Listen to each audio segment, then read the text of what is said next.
Magandang hapon sa inyo lahat mga lods. Nandito ako ngayon sa isang farm po namin at nagbo-brooder po kami ng mga sisiw, no. Ito po ay nasa 3,000 po ito mga lods, no. Mukha lang wala siyang 3,000 dahil nandun yung iba. Ayun, nasa loob. Ayun, pakita ko kumpulan eh. Ayan po, nasa loob yan. 3,000 babae po yan. At busog na busog eh. Halatado yun. Busog na busog. Busog na busog sa pizza. Ayun yung pizza. Yan, tapos ito yung kanilang painuminan. Ayan po, tapos yung kanilang swimming pool. Ayan, nilapag ho ito dito March 12, no?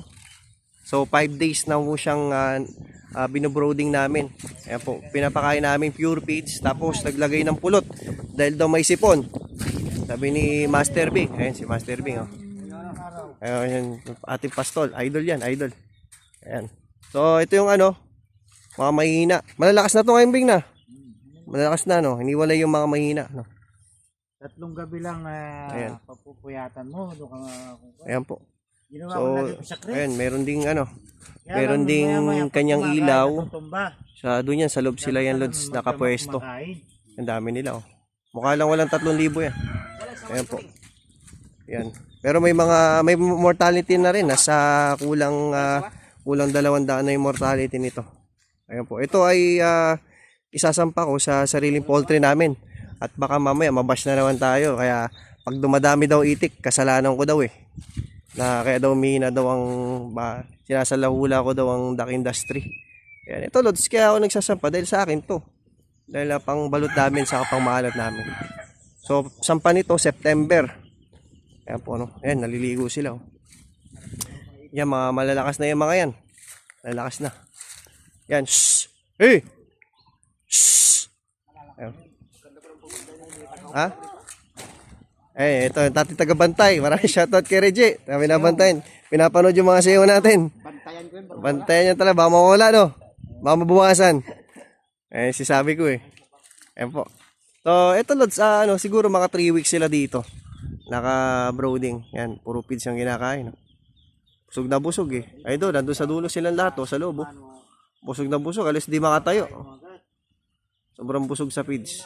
Yan. So kailangan sa first month nila, dapat naka-pure feeds yan para una mabilis lumakas, kumunti yung mortality. Okay, no? Huwag niyong titipirin yan sa patuka. Sagadin nyo lang sa feeds yan. Tapos yun, mga vitamins lang. Yan. Ito, may sipon. Siyempre, old tradition, pulot ang ginagamit. Hindi pa kainin yan, saka painumin mga Ayan. patay. Yan, old tradition, pulot, pagka sinipon. Ayan po. Ito mamay na, malalakas na. Yan, marami yan. Yan yung pulot na Ayan po, sinasabi ko. nasabi ko ang gamit ko. Yan, marami-rami ho yan, mga lods. Oh. Pansarili natin to, pansarili nating sampa. Ayan po. So, gumamit lang kami ng rice straw. Yan, yung rice straw. Hanggang maging dun sa loob ng kanilang brooding area. Yan po. Old tradition lang, lods, yung namin sistema. Meron iba mga mga bagong technology na ng pagkasiseho. Pero kami old tradition pa rin kami. Ayan. Ito si Maestro Bing, siyang talaga yan, expert pagdating diyan. Yan po. Dire-diretso na, malalakas na, malalaki na. Wala nang halos magiging mortality to. Oo, at maraming shoutout sa lahat po ng mga duck farmers na lumalaban kahit na matumal. Ayan. Inom na sila. Ayan, marami-rami yan. Ayan po.